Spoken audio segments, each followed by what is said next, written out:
Au premier abord, on pourrait légitimement croire que le jour où les nations se sont toutes choisies un animal emblématique pour les représenter, la France était en pleine gueule de bois. Derrière le lion des Anglais, l'aigle des Allemands, le taureau des Espagnols, le dragon des Chinois ou l'ours des Russes, il ne restait vraisemblablement aux Français que la poule. Enfin, la poule mâle, le coq quoi. Qu'est-ce qui a bien pu se passer durant des siècles d'histoire, de tradition et de culture pour qu'on en arrive là? Pourquoi la France n'est pas elle aussi allégoriquement personnifiée par un animal redoutable? Pourquoi pas le loup, le faucon ou le tyrannosaure? Pourquoi le coq? De fait, tout a commencé par une blague. Parce que voyez-vous, en latin, le même mot, gallus, désigne tout à la fois le coq et le gaulois, ce qui donne une plaisanterie fort cocasse. Suétone, par exemple, écrivain romain du début du IIe siècle, et qui n'était visiblement pas le dernier pour la gaudriole, rapporte que sous le règne de l'empereur Néron, parmi les graffitis que la population excédée fait fleurir dans Rome pour se moquer du despote, on peut lire « Les Gaulois l'ont enfin réveillé par leur chant ». Elle est bonne, mais faut un contexte. On est à une époque où Néron mène l'empire d'une main extravagante, qui énerve beaucoup de monde, notamment Vindex, gouverneur de la province de Gaule lyonnaise, qui va du coup se rebeller contre lui. La blague est donc de faire un parallèle entre le chant du coq qui réveille et celui du Gaulois révolté qui finira peut-être par sortir l'empereur de sa torpeur. Certains auteurs soulignent également un autre fait. Dans sa description des peuples gaulois, Jules César romanise les dieux celtes. Ainsi, pour lui, le principal dieu gaulois, Lugh, c'est celui que les Romains appellent Mercure. Et un des attributs principaux de Mercure, c'est le coq. Du point de vue romain, donc, le coq est l'animal du principal dieu gaulois. Alors ça représente pas une réalité, plutôt une opinion biaisée du conquérant romain, mais on tient peut-être là un des points de départ qui assimile la Gaule au coq.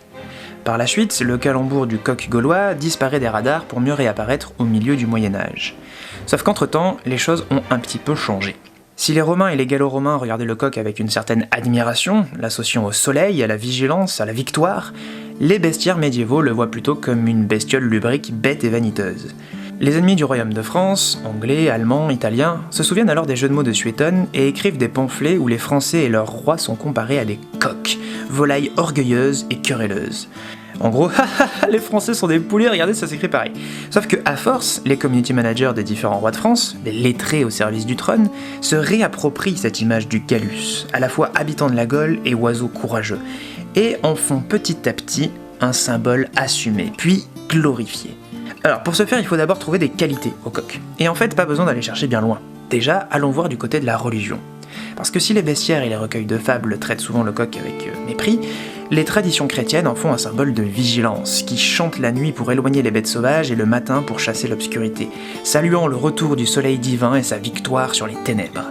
Il invite ainsi les hommes et les femmes à se lever, à aller prier et travailler, ranimant la foi et l'ardeur au travail, combattant le péché et la paresse. Ainsi, il mène les hommes vers le salut comme le ferait un prêtre. D'ailleurs, dans les évangiles, lorsque le Christ annonce à ses disciples que l'un d'eux va le trahir, Pierre lui répond qu'il est lui-même prêt à mourir pour lui.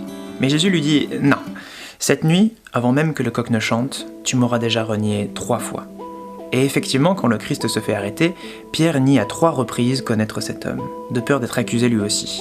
Puis, le coq chante, Pierre se rappelle ce que lui avait dit Jésus, prend conscience de l'ampleur de sa faute et se met à pleurer. Le rôle du coq dans cette histoire est de rappeler à Pierre la promesse qu'il avait faite et qu'il n'a pas tenue, de lui montrer la gravité de sa trahison. Et c'est pas un hasard si on place parfois des coqs sur le toit des églises dès le début du Moyen-Âge et partout en Europe. Il est l'oiseau qui célèbre tous les jours le retour de la lumière sur l'obscurité, l'oiseau qui veille, surveille, éloigne les démons et rappelle les chrétiens à l'ordre. Alors le coq animal religieux ? Oui, mais pas que. C'est aussi un vaillant guerrier que les Romains, rappelez-vous, associaient à la victoire. Un animal courageux, valeureux, qui n'a peur de rien et n'hésite pas à s'attaquer à des animaux bien plus imposants que lui.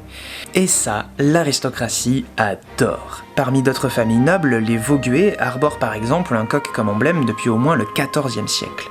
D'après leur devise, le cri de leur coq pouvait même terrasser les lions. Idée qu'ils n'ont d'ailleurs pas inventée, qui est assez commune dans les bestiaires médiévaux et qui remonte même à Pline l'Ancien, qui, au 1er siècle de notre ère, affirme déjà que le coq est le seul animal qui effraie les lions. Alors courage guerrier et zèle religieux. 2 qualités un tout petit peu valorisantes dans la société médiévale. Vous ajoutez à ça un intérêt grandissant pour les anciens Gaulois, guerriers redoutables depuis longtemps disparus mais que les auteurs du XVe siècle commencent à redécouvrir et à considérer comme les ancêtres des Français. Vous instaurez l'idée via une certaine homonymie que la Gaule sans doute peut-être a un jour été unie sous un seul emblème, alors bon ouais, pourquoi pas le coq, après tout ça se prononce pareil, et vous savez là tout un tas de raisons de considérer les insultes des étrangers comme des gratifications involontaires. Ah, les Français sont des coqs. Eh ben ok. Et pour ceux qui, de nos jours, trouvent que fonder un symbole national sur un calembour, c'est un peu léger, pensez bien qu'au Moyen-Âge, les homonymies et les jeux de mots ont une importance symbolique qui n'ont plus forcément aujourd'hui. On croit souvent que la valeur des choses réside dans leur nom, et il n'est pas rare de voir des blasons qui reflètent en image le nom de leur porteur. On parle alors d'armes parlantes. Ainsi, un lion pour la ville de Lyon, une grenade pour Grenade, un château et un renard pour Château-Renard, alors pourquoi pas un Gallus pour la Gallia ? Ah, et ça part. Dès le XVe siècle, on compare fièrement le roi Charles V à un coq veillant sur son peuple comme sur ses poussins. L'animal prend peu à peu place dans l'imagerie royale. Il est représenté fier, chantant, criant, alertant, se battant contre les ennemis du royaume. La Révolution ne l'abandonne pas, et dans ces 2 derniers siècles, le coq s'invite sur les pièces de monnaie, les boutons des gardes nationaux, les insignes des maires, la grille de l'Élysée, les monuments aux morts, les maillots des équipes de foot, de rugby, de hand, bref, il est partout. Ainsi est l'histoire du symbole du coq. Il était une insulte, il est devenu une fierté.